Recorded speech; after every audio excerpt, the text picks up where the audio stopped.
Vamos todos, então, fechar os nossos olhos, elevar o nosso pensamento para o alto, sintonizar com a imagem querida do Mestre Jesus. Vamos agradecer a Ele esta oportunidade de estarmos aqui hoje, para aprendermos um pouquinho mais com o Evangelho que vai ser dito pela nossa irmã daqui a alguns minutos. Que possamos, então, prestar atenção nessas palavras para aprendermos e levar conosco um pouquinho mais desse aprendizado de hoje. Agradecemos, Mestre Jesus, todas as bênçãos recebidas por nós, por todos os nossos entes queridos, e que possamos hoje aqui receber mais esta bênção desse ensinamento de hoje. E com a vossa bênção, Senhor Jesus, vamos então dar início a mais uma sessão da noite de hoje, dizendo graças a Deus. Passamos então a palavra agora para a nossa irmã Flávia, que vai falar sobre o Evangelho segundo o Espiritismo, o Cristo Consolador. Boa noite. Tá bom o som? Não, né? E agora? Agora ficou bom? Boa noite. Na noite de hoje nós vamos estudar o capítulo 6, o Cristo Consolador. Sejam todos muito bem-vindos. A ideia de Deus sempre acompanhou a humanidade, né? Desde os seus primórdios, né? Os tempos mais antigos, os historiadores, eles conseguem perceber pelas escavações, né? Que a humanidade sempre trouxe essa ideia de divindade presente em si. A gente sabe, né, que a ideia de Deus, ela é uma semente, e conforme que os Espíritos da Verdade nos informou, que conforme a gente vai evoluindo, vai desenvolvendo essa semente, porque ela é uma ideia inata ao homem. Então, quando nós estávamos aqui nos primórdios das nossas encarnações aqui no planeta Terra, nós idolatrávamos, aprendemos, né, a idolatrar. Só que, devido à nossa ignorância, a gente tinha uma ideia de vários deuses. Então, a gente via o sol, não conseguia identificar como que ele aparecia, como que ele estava no céu e não caía, né? Então a gente começou a chamar aquilo de Deus, o Deus Sol, Deus Lua, Deus Chuva, né? E eram as primeiras ideias que foram surgindo. Então, quando Deus estava nervoso, chovia ou não chovia, ou caía raio, né? Então, essas primeiras ideias foram as primeiras ideias de devoção que o homem aprendeu, né? Então, quando ele estava nesse processo ainda, lá nos seus primórdios, para aplacar esse medo, essa ira de Deus, porque ele achava que Deus era um ser mais ou menos como ele. Então, como ele não tinha ideias muito profundas, o que ele fazia? Ele achava que os sentimentos dele também eram os sentimentos de Deus. Então, Deus tinha raiva, Deus tinha ódio, Deus tinha mágoa, Deus tinha, né? E para Deus não puni-los pelas coisas que eles faziam, que Deus podia ficar com raiva na concepção deles, então eles começaram a fazer oferendas.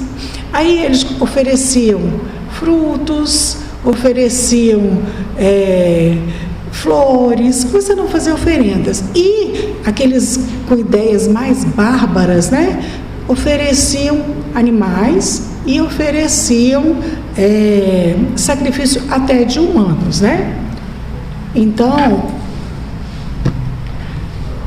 Então, nessa época, nós inauguramos o politeísmo. Só que conforme nós fomos evoluindo, nós fomos aprendendo, né, nós começamos a questionar a ideia de vários deuses.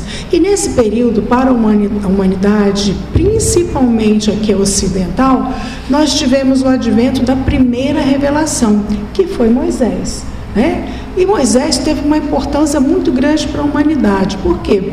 Porque Moisés veio trazer a importância da gente compreender um Deus único, que as primeiras ideias monoteístas, né? Então, é um Deus único, e esse Deus único não podia adorar outros.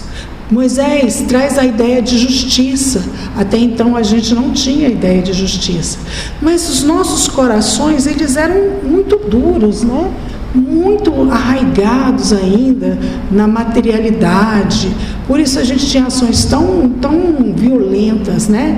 E para que a gente tivesse a compreensão desse Deus, nós tinha que ser um Deus com a mesma dureza que nós, né? Já que ele tinha as mesmas características da gente.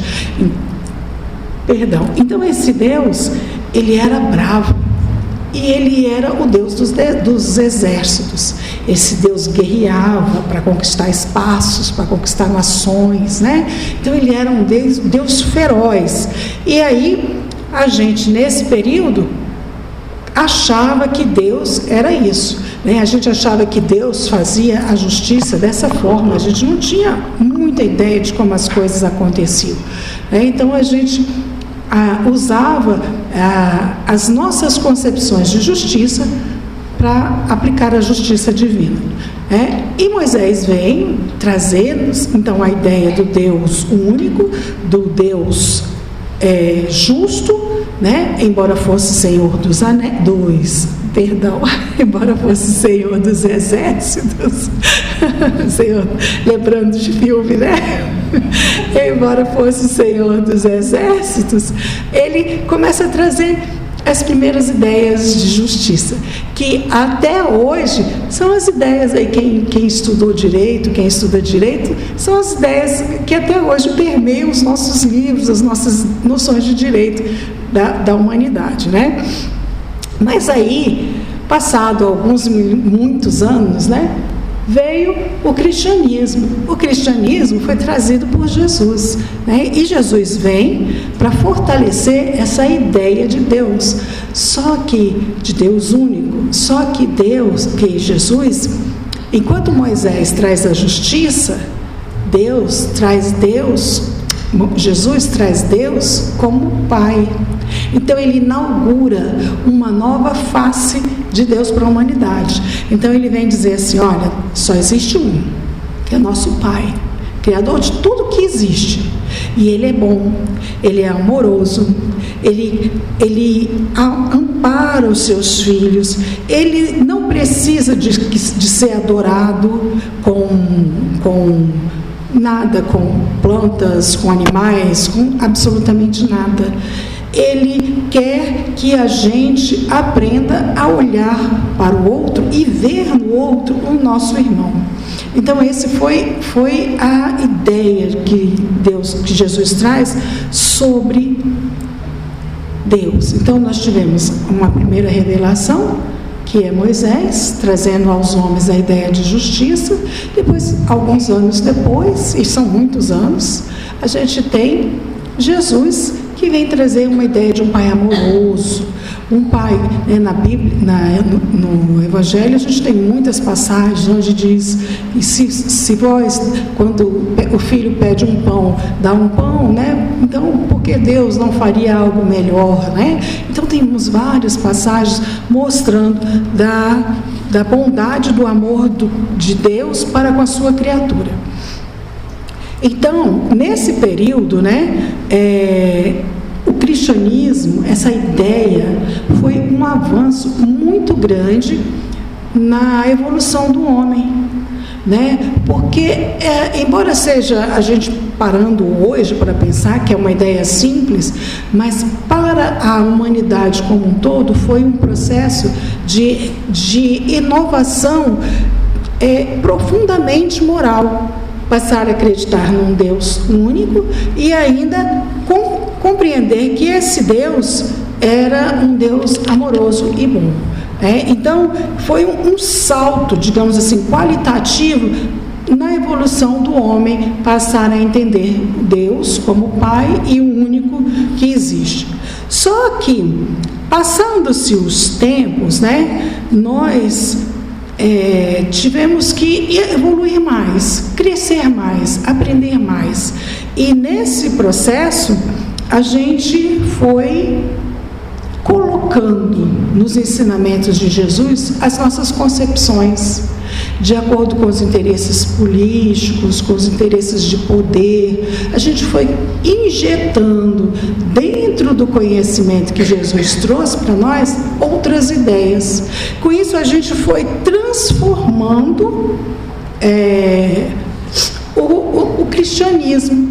Aquela ideia pura de Jesus, aquela concepção que Jesus trouxe de amar ao próximo, de que Deus é bom, de que Deus não pune, fomos perdendo, fomos criando outras concepções, outras ideias e fomos perdendo essa pureza dos ensinamentos de Jesus, Mas Jesus, quando ele veio, ele sabia que a gente iria passar por esse processo, pela nossa condição moral mesmo.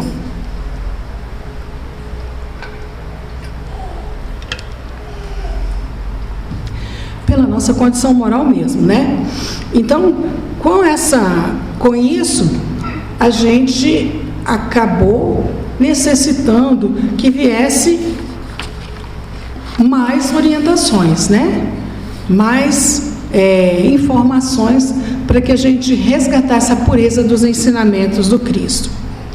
Quando a gente pensa em Jesus, ainda hoje, de acordo com Emmanuel, nós ainda não temos a capacidade de compreender a grandeza espiritual e moral de Jesus. Nem temos ainda a capacidade de compreender quem foi Jesus e qual a contribuição, o tamanho do impacto para o mundo espiritual e para o homem, os seus primórdios, da presença de Jesus no planeta Terra, dos ensinamentos de Jesus, Tanto é que Jesus dividia a história, A gente tem antes e depois, tamanha a importância. Se no mundo material ele teve esse impacto, no mundo espiritual esse impacto foi muito maior, muito enorme, muito grande para a humanidade, este salto. Então, como a gente tem dificuldade de compreender até hoje, os espíritos, os benfeitores espirituais, eles nos informam que Jesus, ele é o governador do planeta Terra. Ele é o diretor angélico do orbe, Então, ele é aquele irmão mais evoluído que já esteve aqui no planeta Terra. Na questão 625 da codificação do Livro dos Espíritos, os Espíritos nos informam que Jesus é o modelo e o guia da humanidade. Por quê? Porque é aquele que é para ser seguido. Quem é o modelo? O modelo é aquilo que se apresenta a nós para que a gente se mire nele e faça o que ele faz. E o guia é aquele que já passou por aquele caminho e conhece. A gente, quando vai escalar uma montanha, a gente escolhe um guia. Por quê? Porque o guia conhece aquele caminho, não vai deixar que a gente se perca. Então, ele é um modelo. Por quê? Porque ele traz aquilo que a gente deve ter e ele é o guia, porque ele já passou por essa estrada. E de acordo com os estudos, os historiadores da doutrina espírita, o planeta Terra hoje tem 4 bilhões de anos. Se Jesus é o governador do planeta Terra, ele já era governador há 4 bilhões. Ele já era um espírito puro. Então, a gente não consegue ainda, devido à nossa pequenez, imaginar a grandiosidade dessa entidade. Por isso que os espíritos dizem que ele é o nosso modelo e o nosso guia. Mesmo com as nossas dificuldades de compreender a magnitude desse espírito, o que o bom senso nos diz? Olha, se ele é o modelo e o guia, a gente necessita segui-lo. Então, os ensinamentos do Cristo estão para a gente de forma que a gente possa seguir. Jesus, ele foi muito claro, embora muitos historiadores até hoje dizem que Jesus foi um anarquista ou que Jesus foi um grande filósofo, eles estão assim, eu vou usar o termo, enganados com relação à grandiosidade desse espírito, né? Jesus não foi essa pessoa. Jesus foi o ser responsável junto a Deus para tutelar a humanidade. Então é uma responsabilidade muito grande que ele assume junto a Deus. E quando ele vem com o compromisso de fazer com que a gente entendesse as leis de Deus.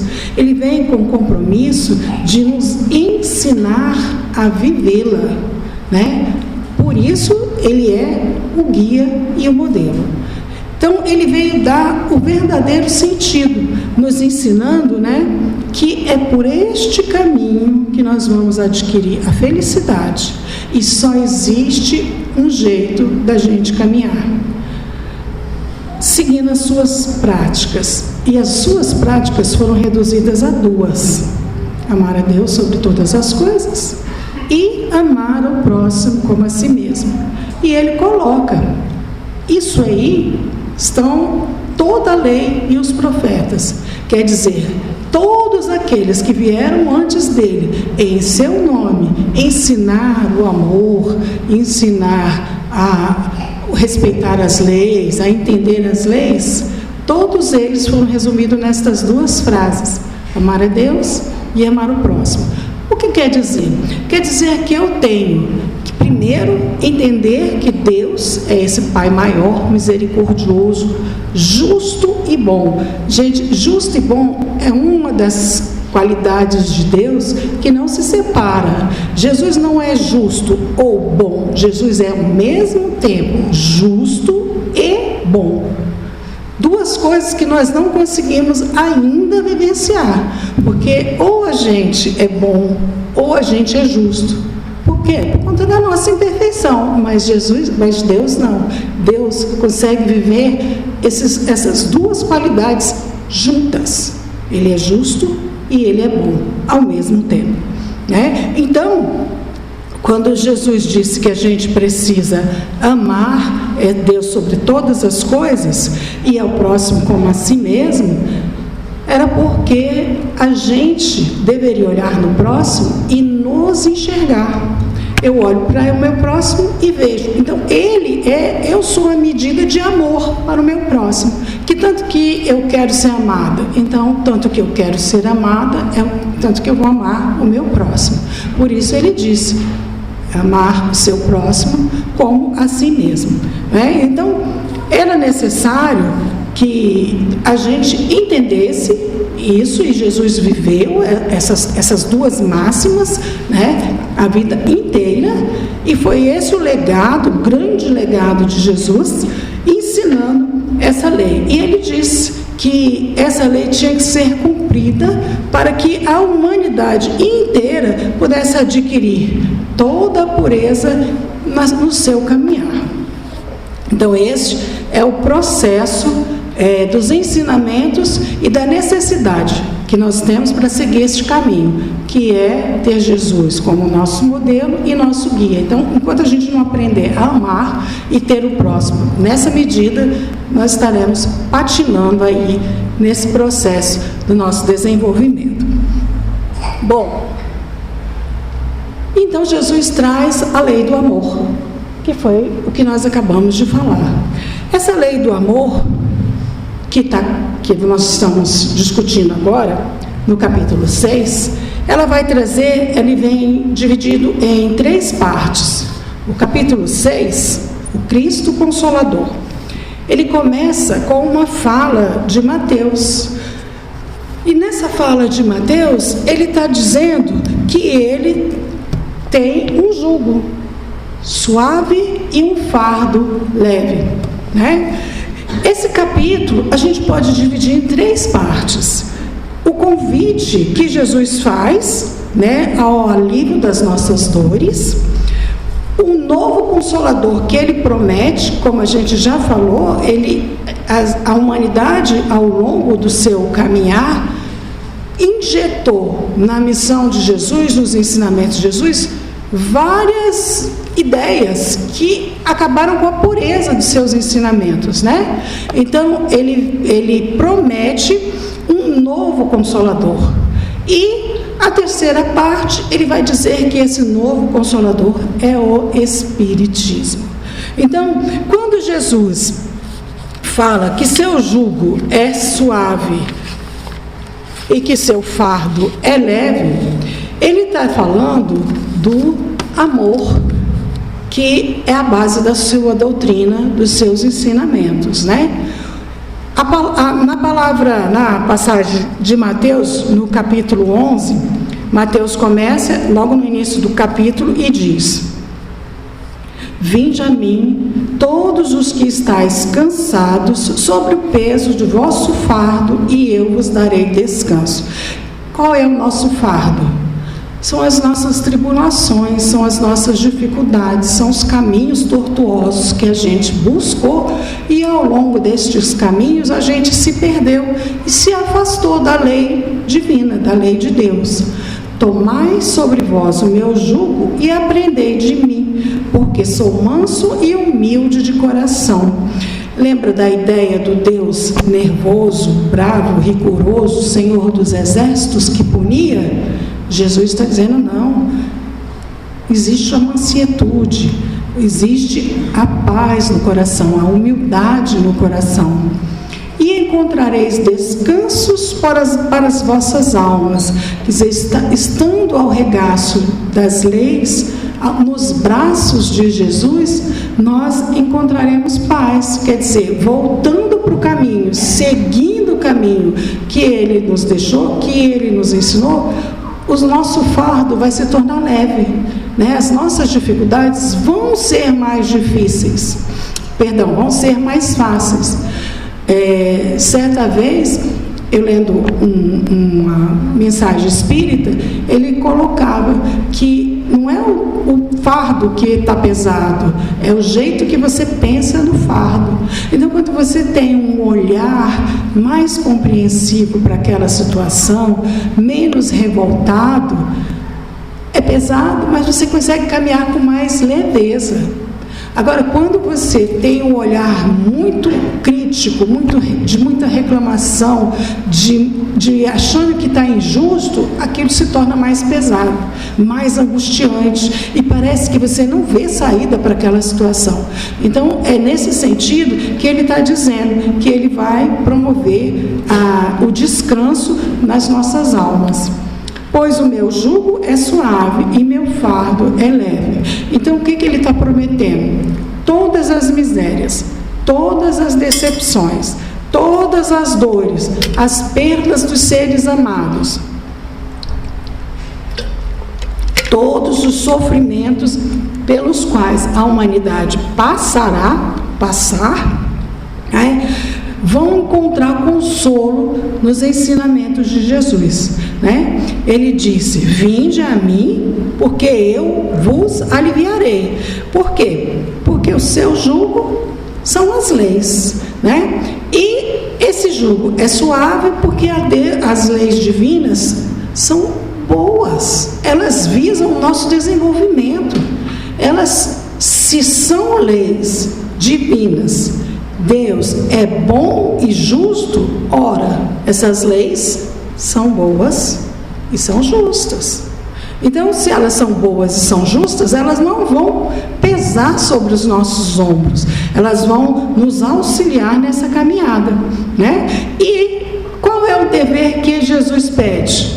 Que a gente ame, que a gente aprenda a amar, que a gente aprenda a servir por meio da caridade a todos os nós, sendo nós o parâmetro de amor para o próximo. Então, como a gente vê, a lei de Deus, o jugo dele é suave e leve, mas nas condições que nós estamos, ainda é muito difícil. Quando Jesus disse, vinde a mim, ele quis dizer, sigam essas leis e me acompanhem. Se fosse fácil, hoje toda a humanidade estaria seguindo Jesus. Quantos de nós não estávamos lá na Palestina, no Sermão da Montanha, e estamos aqui até hoje, patinando nesse conhecimento? Por quê?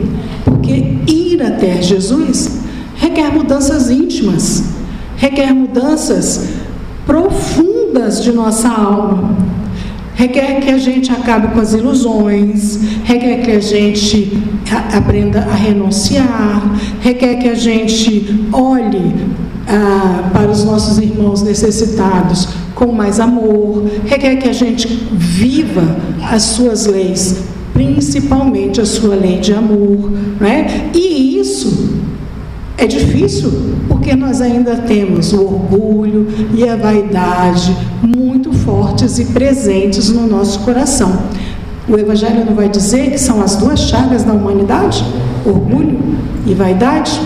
Então a gente precisa combatê-las. Enquanto a gente não combater o orgulho e a vaidade, nós vamos estar com o fardo pesado.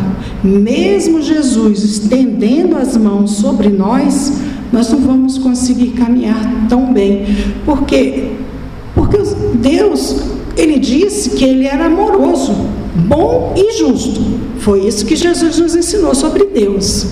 Mas Ele não pode, nesse amor, fazer com que os seus filhos não passem pela estrada, porque isso não é ser bom e nem é ser justo, né? Então a gente precisa caminhar, e esse caminho da ascensão, ele é individual, ele é uma decisão íntima. Eu tenho que me decidir a seguir esse percurso e trabalhar dentro de mim todas essas questões para eu seguir esse percurso, né? Então não adianta a gente querer ver esse processo e achar que Deus vai me colocar lá na frente. Não vai. É um caminho que eu preciso trilhar. E ele é um caminho solitário. Quer dizer, ninguém caminha por mim. Eu é que tenho que caminhar. Mas ele é solidário. Quer dizer, então, que eu tenho o apoio, que eu tenho os recursos de acordo com as minhas necessidades. Por quê? Porque Deus, na sua bondade infinita, sabe das minhas dificuldades e do esforço que eu estou empreendendo para seguir este caminho, para trilhar este caminho. Embora ninguém possa caminhar comigo, eu posso receber os recursos necessários para caminhar. Então ele é solitário, porque eu tenho que fazê-lo, ninguém vai fazer por mim. E ele é solidário, porque eu tenho a assistência que eu necessito, né? Então, assim como eu recebo a assistência, eu também dou essa assistência àqueles que estão caminhando atrás de mim, porque a vida é essa, um puxando pela mão do outro, para que toda a humanidade cresça, para que toda a humanidade caminhe. Então, esse é o verdadeiro crescimento espiritual. É aquele que vai romper com as dores, que vai romper com as dificuldades. Mas é importante a gente entender que a gente vai passar por dificuldades nesse processo, porque as dificuldades fazem parte do progresso. Nós estamos num mundo de prova e expiação. Então nós vamos enfrentar, ou vão ser provas, que a gente precisa vencer, ou vão ser expiações. As expiações estão relacionadas ao nosso descumprimento da lei, e as provas estão relacionadas à nossa vontade de avançar. São aqueles, vamos usar o termo gravetos, né, que aparecem na estrada e que às vezes a gente tropeça. Mas por que será?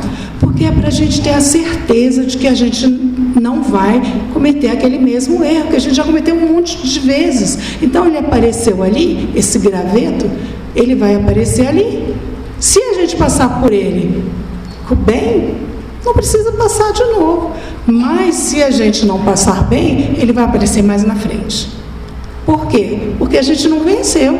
Então a gente vai viver a experiência novamente, para ver se a gente consegue vencer, né? Então é nesse processo que nós vamos caminhando. E aí, então, como Jesus falou, ele disse que mandaria o Consolador prometido. Ele lá no momento da crucificação, quando ele estava lá, né, antes da última ceia com os apóstolos, ele promete não deixar os seus filhos órfãos, né? Ele chama de filhos pela sua amorosidade, né? Então ele vai dizer que no futuro, quando a humanidade estivesse mais esclarecida, ele mandaria um outro Consolador, né? Essa passagem está lá em João, e o que ele fala? Se me amais, observareis os meus mandamentos, e rogarei ao Pai, e ele vos dará outro Consolador, para que esteja convosco e permaneça para sempre. O Espírito de verdade, que o mundo não pode acolher, porque não vê nem o conhece. Vós o conhecereis, porque permanecerá convosco. Não vos deixareis órfãos. Então essa é a promessa de Jesus, né? Quando ele fala que quando a humanidade tivesse condições de entender aquilo que ele não pôde falar, ou não foi claro nos seus ensinamentos, que ele mandaria esse outro Consolador, que seria a terceira revelação, né, para o mundo ocidental. Então, nessa terceira revelação, os ensinamentos de Jesus, eles estão na sua pureza. Porque a gente não falou que Jesus, que os homens trouxeram muitas ideias que comprometeram os ensinamentos de Jesus, muitos dogmas, muitas ideias contrárias ou divergentes ou confusas dos ensinamentos de Jesus. Então, ele diz que precisava mandar alguém, né, que esclarecesse seus ensinamentos, de forma que os homens pudessem ter mais clareza, porque estariam mais evoluídos, teriam maior compreensão, a ciência poderia esclarecer muitas coisas que na época dele não tinha, e a gente iria aprendendo melhor os seus ensinamentos. Por isso a gente diz que o Espiritismo é o Cristo redivivo, porque ele recorda os ensinamentos de Jesus na sua mais pura literalidade, né, para a gente ir aprendendo. Quando ele disse que mandaria outro Consolador, porque ele já tinha sido o primeiro Consolador a vir. Quando ele veio, ele já trouxe o consolo. Então, o outro Consolador é esse ensinamento que nós temos hoje para esclarecer e compreender esses ensinamentos. Então nós temos o Espiritismo, que vai trazer e cumprir as promessas do Cristo. Quando ele disse lá no capítulo 6, né, que o Consolador iria fazer cumprir tudo aquilo que ele havia dito e muito mais. Então, o Espiritismo é essa promessa do Cristo. E o que Jesus promete? Jesus promete, por meio do Espiritismo, das orientações que o Espiritismo traz, que as causas das nossas dores têm uma explicação, que sofrimento está em relação à lei de amor, justiça e caridade, e está relacionada com as nossas atitudes. Que o sofrimento é uma ferramenta utilizada por Jesus para trabalhar a evolução do homem. Não é só porque Deus é ruim, não, é porque às vezes a gente precisa passar pelo que nós provocamos no outro para a gente ver o tanto que dói e não fazer mais. É eu me colocando, que a lei é amar o próximo como a si mesmo. Se eu não consigo me colocar no lugar do outro, quem me coloca no lugar do outro? A lei. Aí eu venho naquela situação para viver aquilo que eu provoquei, tá? Então, ela é uma orientação pedagógica de ensinamento utilizado por Deus. Ou ela está com relação à nossa evolução. Nós pedimos para passar por aquela dificuldade para alavancar a nossa caminhada. O Espiritismo também nos fala sobre a fé no futuro. O que isso quer dizer? Quer dizer que a alma não morre. Você não precisa ficar desesperado, você não vai acabar. Você vai morrer, o seu corpo vai ficar no planeta Terra, mas a sua alma vai seguir, a sua alma vai continuar evoluindo. Você vai encontrar os seus amores, porque a verdadeira vida é a vida do Espírito.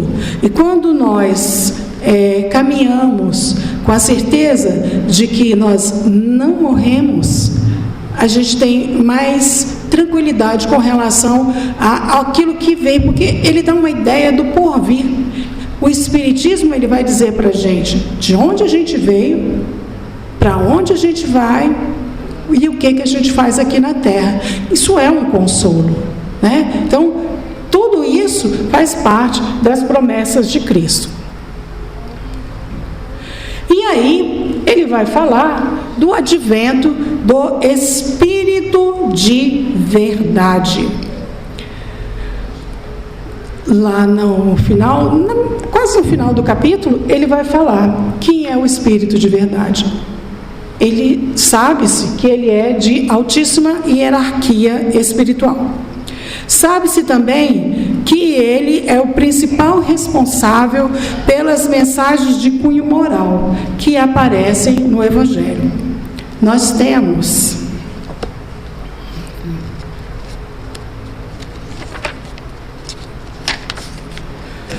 Nós temos 4 mensagens do Espírito de verdade. A primeira, de 1860, onde ele fala da bondade de Deus e da justiça, onde ele fala da importância da caridade, onde ele fala da necessidade de estender as mãos aos irmãos infelizes e da necessidade de amar. Depois, em 1861, ele tem 2 mensagens. Na primeira, ele fala da importância da gente não reclamar das nossas dificuldades, da importância da gente trabalhar na Terra para o nosso desenvolvimento moral. Ele fala da importância da gente assistir ao próximo e para que a gente se torne responsável por nossa própria evolução. Na outra mensagem deste mesmo ano, ele vai dizer que Jesus é o médico das almas, que os filhos, os sofredores, os fracos e os enfermos são seus filhos prediletos. E ele manda a gente se curvar à vontade do Criador. E na última mensagem de 1863, ele vai falar que Deus, ele consola e dá força aos homens. Ele vai falar que Tá difícil de ler sem óculos. Ele vai falar do devotamento e da consolação, que são as bases da sabedoria humana. E nós também temos, na apresentação do Evangelho, a mensagem do Espírito de verdade, onde ele fala, me permitem ler: Espíritos do Senhor, que são a virtude dos céus, qual imenso exército que se movimenta ao receber as ordens do seu comando, espalham-se por toda a superfície da terra e, semelhantes a estrelas cadentes, vêm iluminar os caminhos e abrir os olhos aos cegos.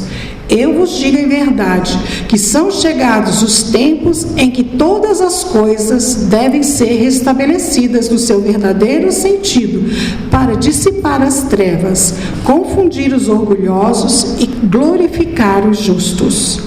As grandes vozes do céu ressoam como sons de trombetas, e os cânticos dos anjos se lhes associam. Homens, nós vos convidamos ao divino concerto. Tomai a lira, que vossas vozes se unam e que num hino sagrado elas se estendam e vibrem de um extremo ao outro do universo. Homens, irmãos a quem amamos, estamos todos juntos de vós. Amai-vos também uns aos outros e dizei do fundo do coração, fazendo as vontades do Pai que estais nos céus: Senhor, Senhor, e podeis entrar no reino dos céus. E aí Kardec coloca essa mensagem como a mensagem de abertura do Evangelho. E aí ele vem dizer por que Jesus, alguns estudiosos da doutrina espírita vão dizer que o Espírito de verdade é o próprio Jesus. Sendo Jesus ou não, porque nós não temos como comprovar isso, o que importa é que quando ele assina Espírito de verdade, ele está dizendo: este trabalho aqui não foi feito por foi feito por uma pleiade de espíritos superiores. Ele poderia fazer sozinho, afinal de contas ele é um espírito puro, ele poderia fazer tudo sozinho, não precisava de ninguém, mas ele está ensinando que a gente precisa trabalhar na colaboração. E ele, mesmo chefiando todo o trabalho, né, de liderança espiritual do trabalho de Kardec, ele assina Espírito de verdade. Mesmo Kardec observando que todas as mensagens, as 4 mensagens que esse Espírito enviou, são as de maior cunho moral dentro do Evangelho. Então ele é um Espírito de altíssimo grau. Por isso que alguns estudiosos vão dizer que ele é o próprio Jesus. Bom, então a gente, caminhando aí para o final, podemos concluir: Jesus não é um simples filósofo. Jesus veio para cumprir as promessas que tinham sido anunciadas desde o Velho Testamento. Então ele tem uma autoridade moral excepcional. Nós não temos noção desse seu entendimento. E tudo aquilo que ele trouxe, agora com o Consolador prometido, a gente relembra. E aí, Emmanuel vai dizer para a gente que Jesus, o mestre, Kardec, o professor, Jesus, a porta, Kardec, a chave. Quer dizer, lembra lá, eu sou o caminho, a verdade e a vida? Então, ele continua sendo o nosso caminho, continua sendo o nosso mestre. Kardec foi aquele espírito convidado por ele, junto com uma outra conjunto de espíritos, para reorganizar os seus ensinamentos morais. Por isso ele é o professor. Jesus é a porta que dá passagem, mas os ensinamentos de Kardec, consolidados no Pentateuco, principalmente no Evangelho, é que são a chave para abrir essa porta. Obrigada pela paciência, tenhamos todos uma excelente noite e um excelente final de semana. Muito obrigada.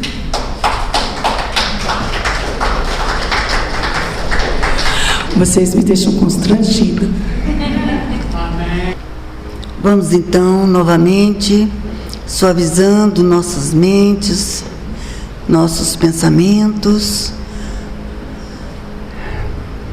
Vamos elevar nosso pensamento a Jesus. Vamos agradecer a Ele por todas as bênçãos recebidas hoje aqui no centro. Agradecer a Sebastião Mártir, Maria Madalena, é o nosso querido Mestre Jesus. Que possamos todos retornar aos nossos lares em segurança.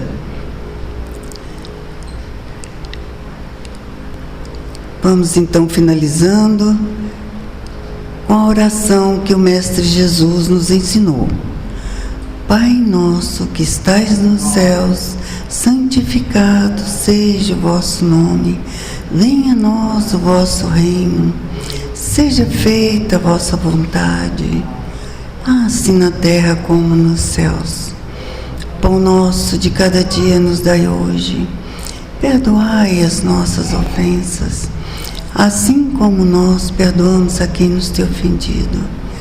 Não nos deixeis cair em tentação, mas livrai-nos de todos os males. Que assim seja.